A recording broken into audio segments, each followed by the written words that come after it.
जी पर एक लोटा जल आपने हमने समर्पित किया और भगवान शंकर पर जब जल समर्पित कर कर हम उस जल का आचमन करते हैं, हम उस जल को पीते हैं, आचमन करते हैं, तब उस शिवलिंग का जो तेज पुंज है, भगवान शंकर के शिवलिंग में जो तेज पुंज होता है, क्योंकि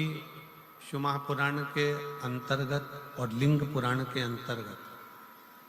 नर्मदा पुराण के अंतर्गत हमेशा कही गई है कि चाहे घर में जो शिवलिंग हो वो,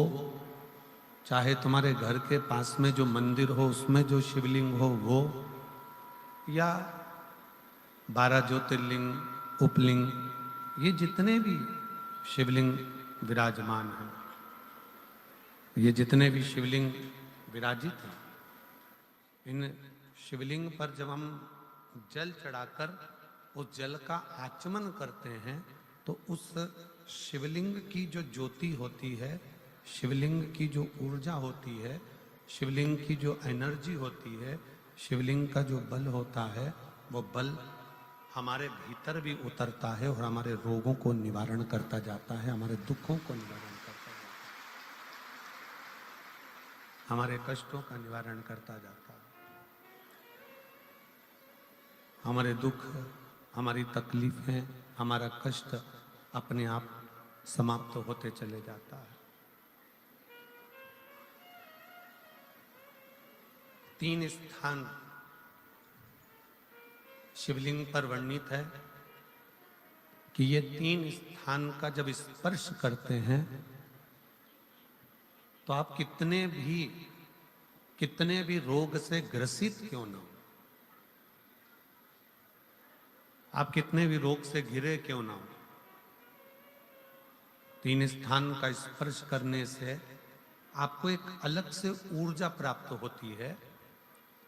और आपके शरीर में कितना भी कंपन हो रहा हो, कितनी भी कमजोरी हो रही हो, कितना भी दर्द हो रहा हो, कितना भी कष्ट हो रहा हो, 3 स्थान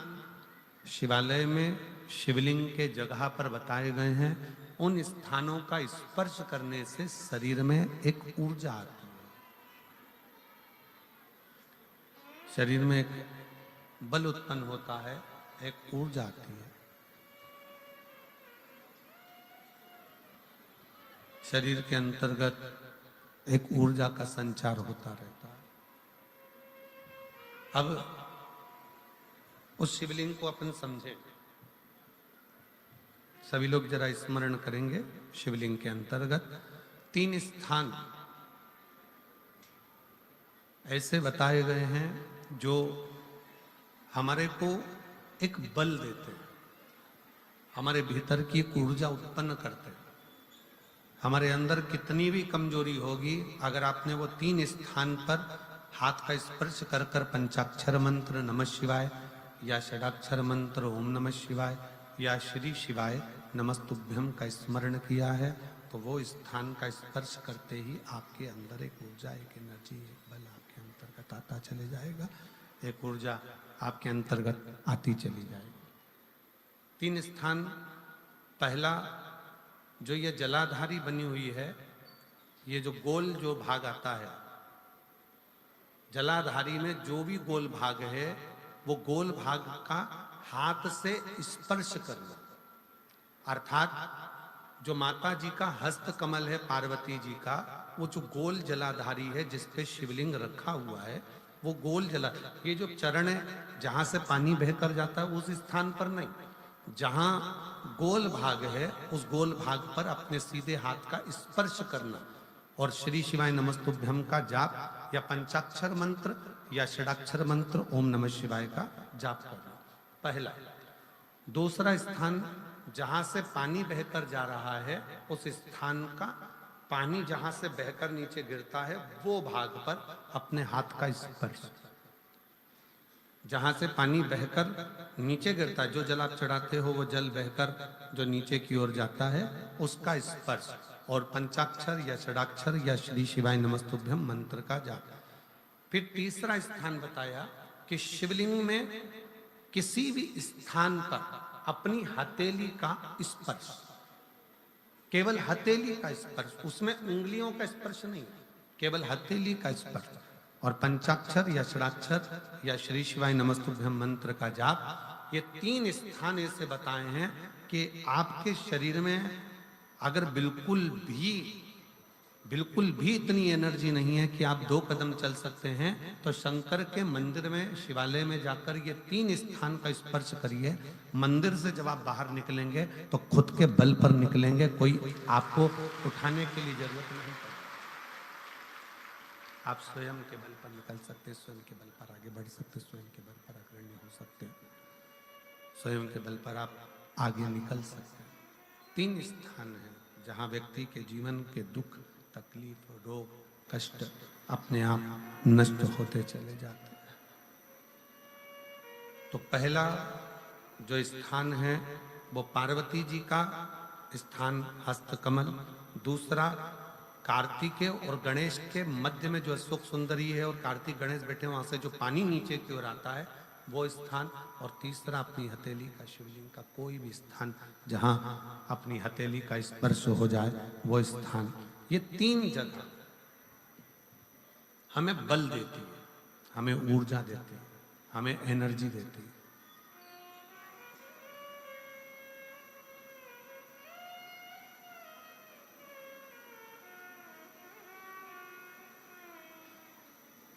और एक निवेदन और,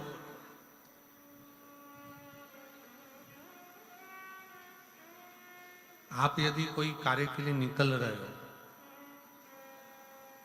कोई कार्य करने के लिए जा रहे हो और आपका मन उस कार्य में डामाडोल हो रहा है, ये होगा कि नहीं होगा, सफलता मिलेगी कि नहीं मिलेगी, मैं कोर्ट में जा रहा हूँ या पैसी पर जा रहा हूँ, या कोई जमीन का लफड़ा है या कोई प्रॉब्लम है, इसमें सफलता मिलेगी कि नहीं मिलेगी। जब आपके 2 मन, और ऐसा तो संसार में कोई जन्मा ही नहीं जिसके 2 मन ना हो। घर से कथा सुनने निकलते हो तो 2 मन हो जाते हैं, आज पीली साड़ी पहन के जाऊं कि नीली पहन कर जाऊं,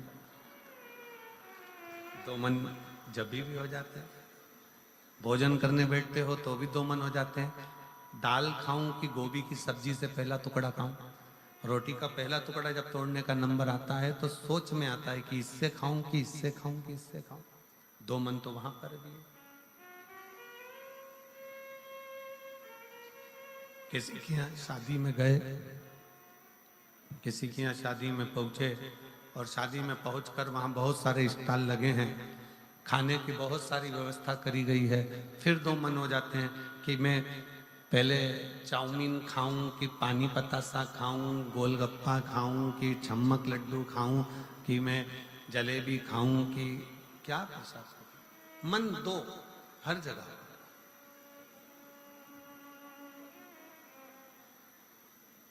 और ऐसा नहीं है कि मन 2 नहीं होते, मन विचलितता देते। और शिव महापुराण की कथा कहती है कि कभी भी अगर कोई फार्म भर रहे हो, कोई एग्जाम दे रहे हो, कोई कंपटीशन एग्जाम में बैठे हो, या मेरे बेटे बेटी 10th और 12th का यदि एग्जाम दे रहे हैं, तो अपना 2 मन मत करो, तुम एक मन बनाओ कि मैं इस एग्जाम में बैठ रही हूं और मेरा विश्वास कहता है कि मैं शंकर पर पूरा भरोसा करती हूं और मैंने रात दिन पढ़ाई करी है, तो मैं पास होकर मानूंगी, तो वो पास होकर ही।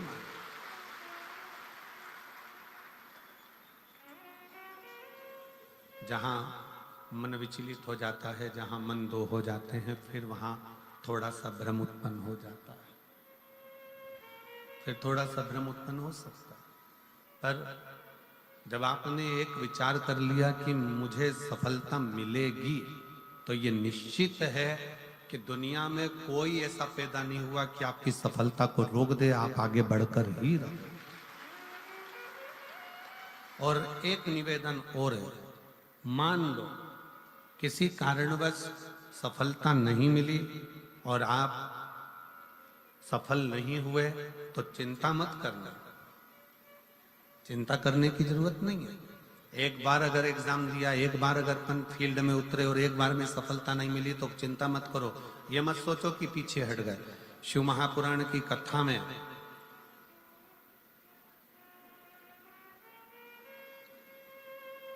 वन के अंदर भगवान शंकर अर्जुन को ज्ञान उपदेश दिए थे। जिस समय पर एक सुअर, जंगली सुअर भागता जा रहा था और उस समय पर जब बाण छोड़ा गया था तब भगवान शंकर ने अर्जुन को उपदेश दिया कि अर्जुन, एक बार युद्ध के मैदान में अगर थोड़ा सा पीछे सरके हो तो टेंशन मत लेना, चिंता ना करा। एक कंपटीशन एग्जाम में आप बैठे हो, एक एग्जाम आप दे रहे हो और उस एग्जाम में सफलता नहीं मिल रही है। आपने एक बार परीक्षा दी, एक बार आपने नीट की तैयारी करी, एक बार आपने सीए की तैयारी करी, एक बार आपने अन्य तैयारियां करी और उसमें आपको सफलता नहीं मिली और आप उसमें उत्तीर्ण नहीं हुए और आपने मन दुखी कर लिया। अब मैं तो बताओ आगे ही नहीं बढ़ पाया। चिंता न करें। भगवान शंकर का ये संवाद जो उन्होंने युद्ध के पहले अर्जुन को दिया है, एक सुअर को मारते समय, एक जंगली सुअर को मारते समय भगवान शंकर ने उपदेश दिया था, अर्जुन तीर को बहुत दूर भेजना है ना, तो तीर को थोड़ा सा पीछे खींचना पड़ेगा। उसी तरह यदि एक बार तुम्हें सफलता नहीं मिली, एक बार तुम उत्तीर्ण नहीं हुए, तो ये मत सोचना कि तुम उत्तीर्ण नहीं हो गए। भगवान शंकर ने तुम्हें लंबी दूर फेंकना चाहते थे, इसलिए तुम्हें थोड़ा सा पीछे खींच लिया है और जमकर कर। शिव ने, आपने बहुत मेहनत करी, आपने बहुत